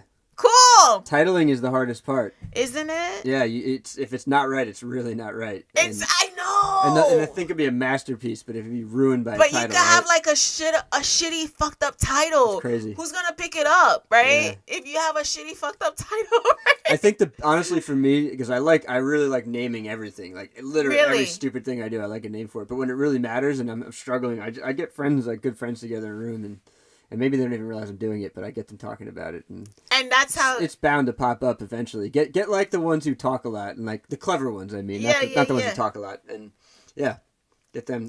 That's not a bad idea. Get people who are good with puns, punny people. And, yeah. That is not. I'm gonna get the Gamble people together. That'd be definitely a good place to do it. Yeah, they'd be down. But I'm gonna give you the manuscript first. Cool. Thank you. Yeah. most definitely. But that's not a bad idea. You see, I need to finish this book, right? Oh, yeah. I got shit to do. You always do. You always Right, gotta right. finish it, and when that's done, the next thing, and Then do the next yeah. thing. Always keep working, Yeah. right? Keep Don't working, keep stop. working, keep working. Yeah, Wow. We work hard. we have to. Yeah. Yeah. Tell me about that thing you have there. What's the thing? Yeah, it has two eyes there and like two There's- ears coming up. There's not really much to say. It's just a little thing. I draw a lot of these things. That's a little oddity. It's an oddity. That's okay. Here's a volcano. Uh-huh. Yeah. I forget what this paper was. I don't like throwing good paper and good things away. So Right, of course. we're yeah. looking at these like weird long vertical pages that I drew on. Yeah. So I've been kind of glancing at it while talking. Yeah. So just like quick glancings, and I'm like, I wonder. Yeah, this is like these are a lot of my ideas. This is a movie right here. This is a feature-length film right Get here. out, yo. Yeah. I like working on cue cards. Yeah. Yeah, It's a good yeah. index cards, I mean. Look at your space here. This is awesome. It's kind of awesome. Yeah, I love it. It's cozy. It's like I think of it Yeah. as like a treehouse or my spaceship. It's definitely hard Right, for me. right, Like I right. said, I moved in here and everything. This is just how it landed. I just had to drop it in here as fast as I could. It's great. It's great. There's so much work that needs to be done. Yeah. Like my room is like Oh, there's look at books this. everywhere in the room. Set tape, masking tape. Yeah, that's a With sculpture with wire. wire, masking Yeah. tape. Yeah. That's great. Cover it in plaster later. Yeah. Oh, look at me, Mercy Tullis-Bukhari. Yeah, the mailing list. Those are- That's great. That's great. I've been really bad about doing the mailing list thing, but at the Brooklyn Wildlife Festival, I was just like, all right, if that's gonna be my top priority because I don't sell a lot Yes. at the Brooklyn Wildlife events. Like that's Really? I don't think that's really like where my main market is for like the stuff I have necessarily. Right. But there's a lot of people who probably want to hire me to make art there. So Right. and I want to bring people on the podcast. So Yeah. I was being very good about my mailing list, as you know. Thing. Yeah, you were at good. the festival. You came up to me like, hey, I'm like, okay. It's a funny thing because I still even have it in me where I want to go to those and I want to be cool. I want to just Yeah. hang out and be cool, Right. Like a dude on the scene, but I can't. I got to go there You with gotta my work. box of stuff. Yeah. I got like tie it to my bike and ride my bike there and yeah, it's less cool, but it's what it is. It is. That's It's what like- we do, right? It's the hustle. It's the hustle. That's why I was up there like, okay, go on Amazon right now. Yeah. And, $4.99. Blah, blah, Mango blah. $4.99 on Mango, Amazon. You can read it on Kindle.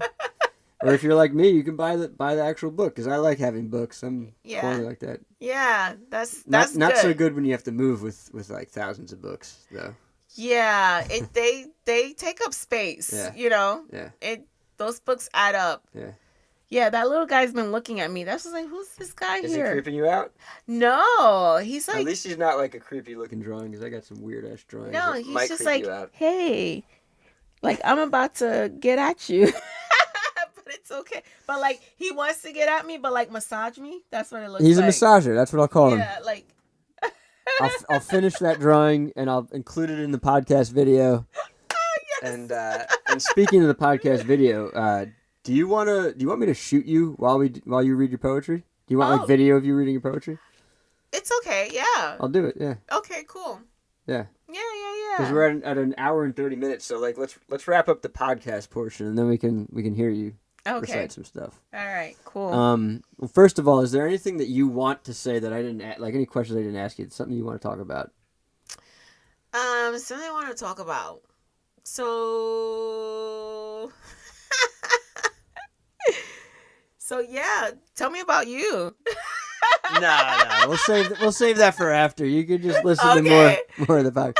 There's nothing else like there's nothing that's been burning on your mind. know, you like just it's- got to get off your chest or like I mean, this is. you this can go on has a been- rant here. You could talk about any art you're making that you want to talk about, any programs you're a part of. You name it, whatever. So on Thursday, next week Yeah, Thursday, shout out what's going on. What's I'll next? be doing restoration art.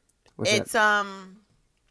Wow, is it okay if I go in my bag and just bring up the Totally. information? Absolutely. So Can you talk yeah, I can about talk other while things while you're looking?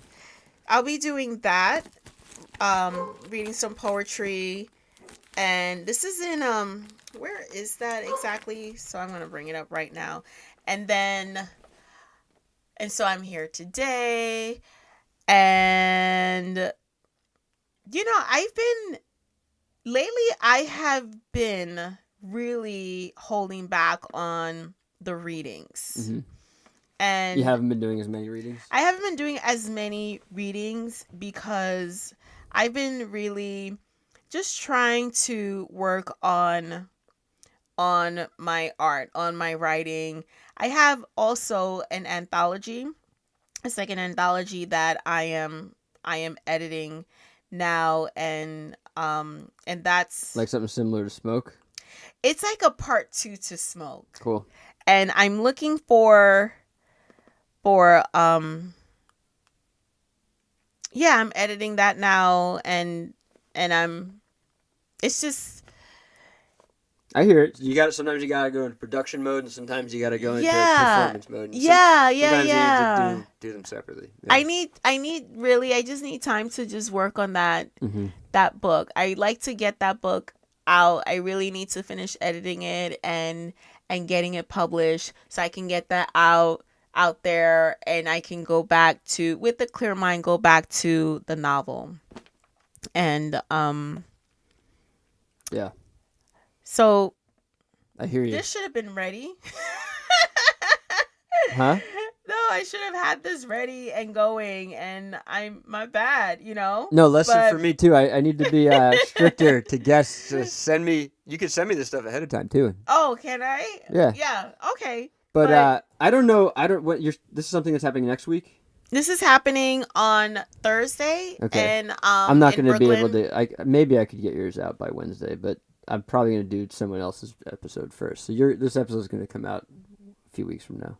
Oh, okay. All right. So, we could shout it out anyway. I mean, if it's a priority, I could make you the priority actually. So let's shout it out. Let's pull it up. Is it there? Or? It's not not there? ready. And all right. I So didn't put it up on whatever it is, there's going to be a link, and you're going to send it to me, and then I'll put it in the intro. Okay. I'll say the information in the intro. Okay. Sounds good. All right. Yeah. So then great. my closing is usually do you have any advice for creative people, young people especially, but old people too, anyone? Do it every day. Mm-hmm. I love it. Yeah. Do it every day. That's one of my favorite bits of advice right there. Yeah. Like, make it your bitch. That's really like how I'm going to show. Chris is going to be mad that I said that. Well, we're not in his space. That's right. He actually almost kicked me out of his space one time for saying it. Like a young kid got me to say it because I went through a breakup, and he was trying to get me to say "fuck bitches, get money." Oh no. and Chris was like, "What? Don't no." But yeah, I was gonna say something. Oh yeah, so I'm gonna show you my book before you leave. The whole thing with my book Erotica is like, it was a bunch. I hadn't been drawing for years, and I just started doing one drawing a day, and that's like a big thing on Instagram. A lot of artists do one drawing a day, and it's transformational. I think if you actually stick to it, with the intention of taking it further, not just like a hobby. Like you can do it for a hobby too, but if you do it once every day, by the end of a year you got 365 or something. Exactly. Yeah. And I feel like, and this is where I know I need to be more committed now. It's just been this chunk of time, this couple of months, I haven't been writing on a daily basis. I've been doing my editing, and I've been doing readings. There was this moment earlier this summer that I was like, I'm tired, and I haven't been producing enough. And that's when I started saying no to opportunities. The whole month of August, I didn't do any readings. But I went, I supported friends, and it was good to just hang out and have a little wine and just chill without the pressure of having to read. It felt it was a different feeling. I mean, if you've been doing a lot of readings, you need a break. You need a break. Yeah, you need a break. I mean, I'm so grateful for all the opportunities. I'm so grateful for it, and like I said, I feel like I've been blessed. I've been really tremendously blessed, and I'm happy for that. But there's a lot of good people in the city. It's so many good people, so many opportunities, so many good people who are trying to network and like help other people thrive creatively. Support you and like you came up to me and you were like, "Hey, I like what you did. Come on my podcast." Yeah. And so I think that's what's a blessing in itself, the fact that you thought it was like cool enough to share your space with me, and I'm so grateful for that. Yeah. You know, and at the I'm same glad. time, I'm glad you came on and did this because Yeah, I don't know yeah, how much yeah. longer I can sustain it. It's a crazy amount of work and everything. and, like- Really? oh yeah. If I'm gonna do Could this podcast, I have to imagine. figure out a way to streamline things, and I'm doing. Yeah, I'm doing yeah, like. I'm doing yeah. too much on it. I'm not that I'm caring about it too much because that sounds horrible if I'm not caring about it. Yeah. But I'm putting way too much work into it for sure. Oh man. Oh. But That's all right. luckily we had this time. Yeah.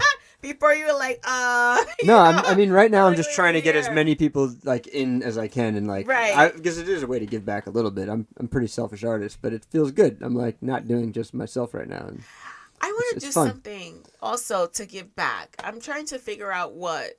Don't But don't worry too much about it. Write that book. write the book. I That's the want other to I want to read that book. Okay. That's All right, I want to send you the. yeah.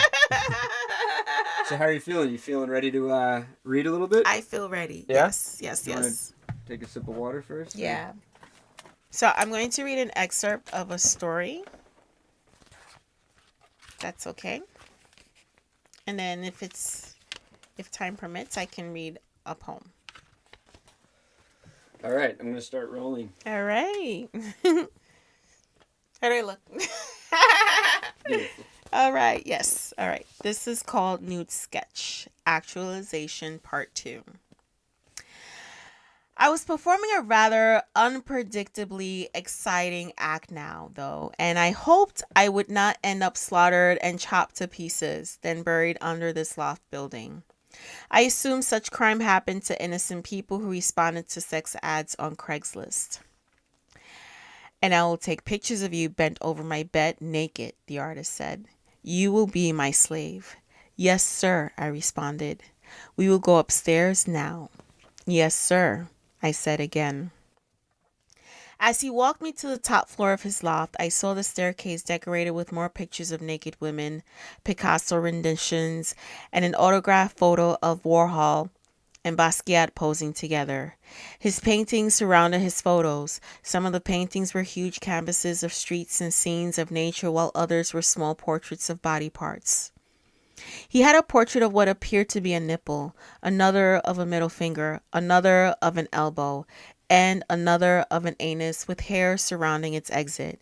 He had several body parts scattered throughout his walls. I was enthralled by what I saw, how he was able to focus on the smallest detail of each of the body parts, and wondered how many women responded to the ad prior to me and how many will after. When we were in his bedroom, he lifted the top mattress of the bed and pulled out 4 leather attachments from each corner of the bed. Take all of your clothes off, he said, with a tone of command that made me feel already under his influence. I took all of my clothes off, everything, even my socks. I thought he would tell me to leave with my brown skin, stretch marks, and pimple on my chin. I thought he would tell me to leave with my cellulite and flabby belly. I thought he would tell me to leave with my nipples pointing down to my feet, feeling heavier than they usually did. I looked at another photo of a nude woman near the bed, and her nipples pointed directly at me. Barefooted, he kept his cream-colored sweater, turtleneck, and jeans on. Get on the bed. Lie down however you feel most comfortable. Yes, sir.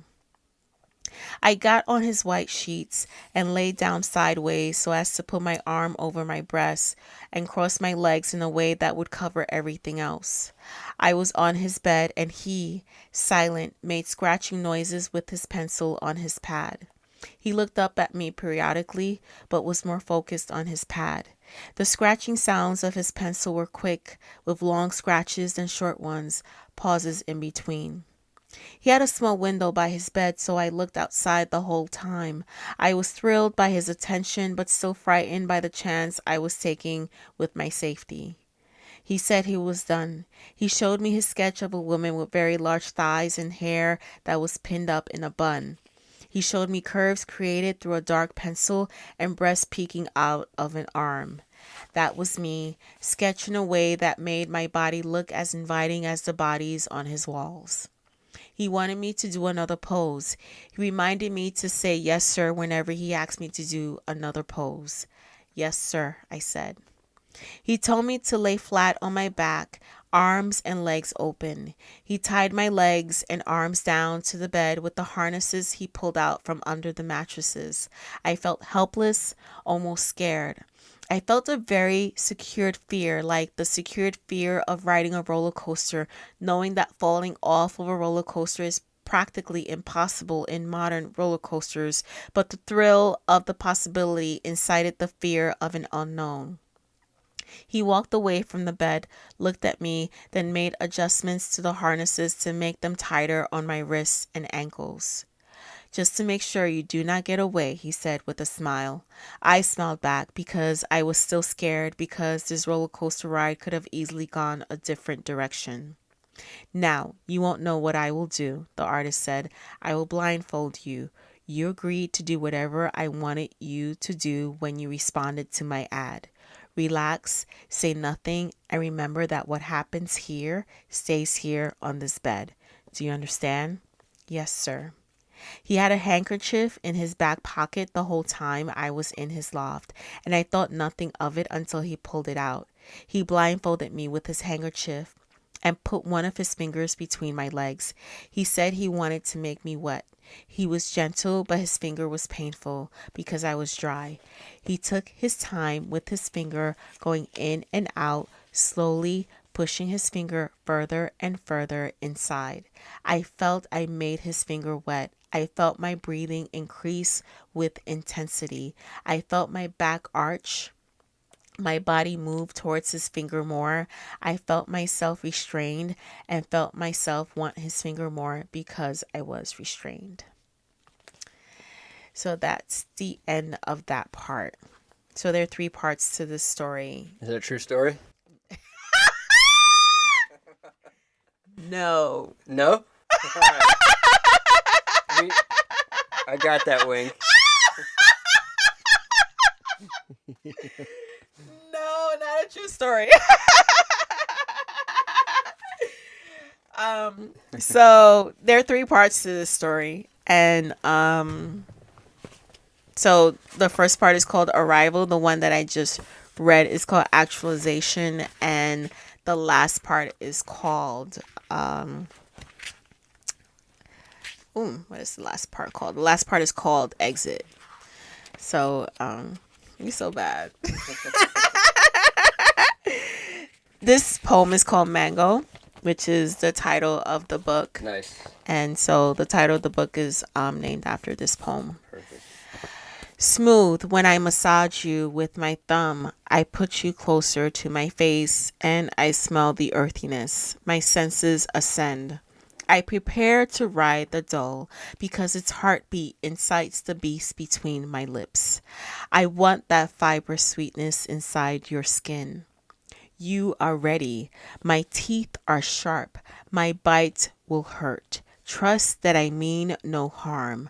When entrapped in my mouth, my pleasure will be your purpose. You will enjoy it. I know because you will express candy juices in my mouth. The doll breaks into a different pace. One bite, I break your security. I suck you into my mouth, eyes closed. I squeeze you to keep sucking food. Be grateful I did not slice you.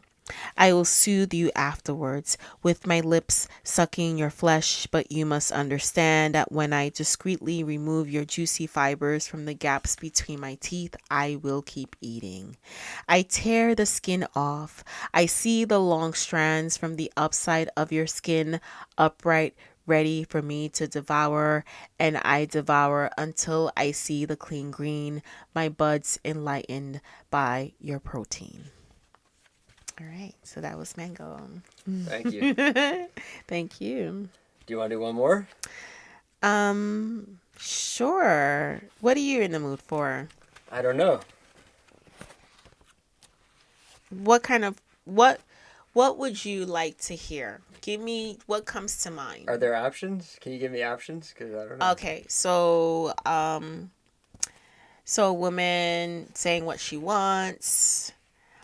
Women submitting, you have submission, you have some romance. A woman saying what she wants. Okay, so this one is called I Just Wanna. Okay. I know I'm supposed to play coy and not admit I would be needy. I would appear insecure. I would be unrespectable. I know to want you means to give you the rein and let you lead. I am supposed to pretend that I don't want you, to kind of make myself notice, but not really, but really, to pretend I don't like you, but really, but not really, so that you can make that first move.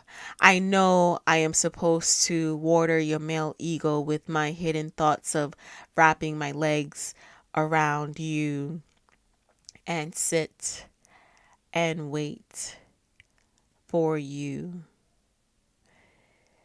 Be all the man you are, humble into my submission and conquer. The truth of a man is in the girth of his compliance. My right hand touched your arm once. I come with my right hand. I just want to fuck. Now I want you to come to me when you need church. Be on your knees while you eat your God. I want to play bitches brew while I gyrate on you to the bass beats. Your ego is not what I want between my legs. You are glancing at my direction and I wonder, am I just another person in the crowd? Your lips I want to bite. I imagine my lips on yours, your tongue in my mouth, my breathing synchronizing with yours. Your hands pull me closer to you right now. My mother taught me to take what I want in life because nobody's going to give it to me. I want us to meet with no words. I don't need the next day flowers or check-ins. All of what is your life and of what is my life die in orgasmic screams. Should I mention I am multi-orgasmic? I want you to levitate in my submission, on my knees, making my head move towards where you want it to go, my tongue licking the line that divides your abs with brushes of my teeth on your nipples, a kiss again. I write this poem, perusing your page, knowing that my fantasy is my discretion. Be discreet. You want me broken by your touch. Don't need you to call me unless you want it again. Yay. Thank you. Thank you. Yes. That was great. Awesome. So in that fake story that didn't happen. You're so funny. The fake story that did not happen. He made you call him sir, huh? That's funny. Is this still on? Yeah, thank you for coming on. Thank you for sharing that. It was awesome fiction. having you here. Yeah. No, She's fiction. winking at me again. No. No, she's actually not winking at me this time. All right. That's so funny. Mercy, thank you for coming on. Thank you for inviting me. This was so much fun. It's fun, Thank right? you. Thank you so much for inviting me. Thank I you for can't wait coming. to see and hear and, I'll see. I think I just committed to next Wednesday. Oh, yes. All right. I gotta all wake right. up tomorrow and get working on this. Okay, great. All right. Thank you. Have a good one. You too. Thank you.